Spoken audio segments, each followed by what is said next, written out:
مثلا عندي امتحان بكره، ايه اللي يخليني اذاكر؟ انا اصلا ممكن يا ابني الاقي مثلا سؤال او حاجه ما اعرفهاش فانسى المنهج كله، ما ده الطبيعي. ماشي نذاكر كل حاجه تمام، مفيش اي حاجه نذاكر، بس مش قبلها بيوم. قبلها بيوم دوت يعني عبط. يعني انا ممكن اشوف اي حاجه مش عارفها خلاص كده، يا نهار اسود، يا نهار اسود، وابتدي بقى اعيد في كل اللي فات بقى عشان اشوف انا مذاكر ولا لا. او بيوم يا باشا، يعني انا عايز اوتر نفسي، مفيش كلام. انا عايز اوتر نفسي، يبقى انا هذاكر قبلها بيوم. انا ان شاء الله بكره هصحى يا باشا اظبط حالي واذاكر قبلها بيوم كده عشان اتوتر ونخش نسقطه مع بعضنا ان شاء الله. قبلها بيوم بقى المفروض انا اعمل ايه؟ انزل اقعد في السينما، انزل اقعد مع اصحابي، اقلع هدومي واجري في الشارع، اعمل اي حاجه بس اطلع من المود اللي انا خلاص ذاكرت. ما هو انا مش قبلها بيوم ما هاجي يبقى انا خلاص هقطع السمكه وديلها.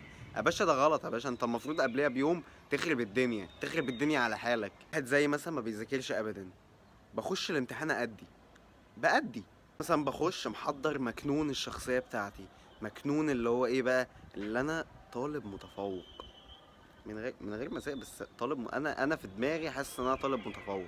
مش حاجة قبلها بيوم يعني هبقى افلاطون. يعني مش حاجة قبلها، مش الكام ساعة اللي اول يوم دول هبقى افلاطون. ما هو في حاجات اكيد هتبقى واقعة مني وهتوترني وهتخليني انسى حاجات انا اصلا مذاكرها كويس ومش ناسيها. ما تحطش بقى نفسك في حوارات. ذاكرت خلاص يا باشا، اللي ذاكر ذاكر خلاص. انا ذاكرت خلاص، انا ايه اللي يخليني اوجع دماغي؟ انا خلاص ذاكرت. وبعدين في ناس بتذاكر قوي، مش هقول له هم مش لا ده بيذاكروا وبيقفلوا ودرجاتهم بسم الله ما شاء الله كلها امتياز. غشش بقى.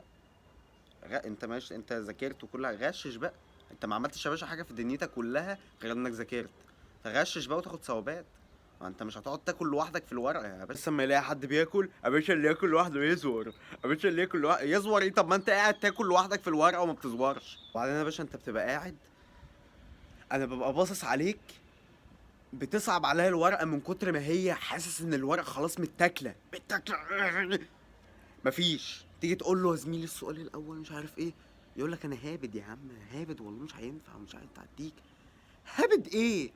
اللي بيهبد ده بيقعد طول اللجنه باصص في السقف، وفي اخر نص ساعه بيديها يلا واحد اتنين تلاته.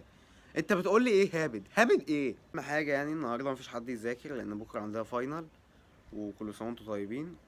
واللي هيذاكر النهارده هتبقى مرقصه.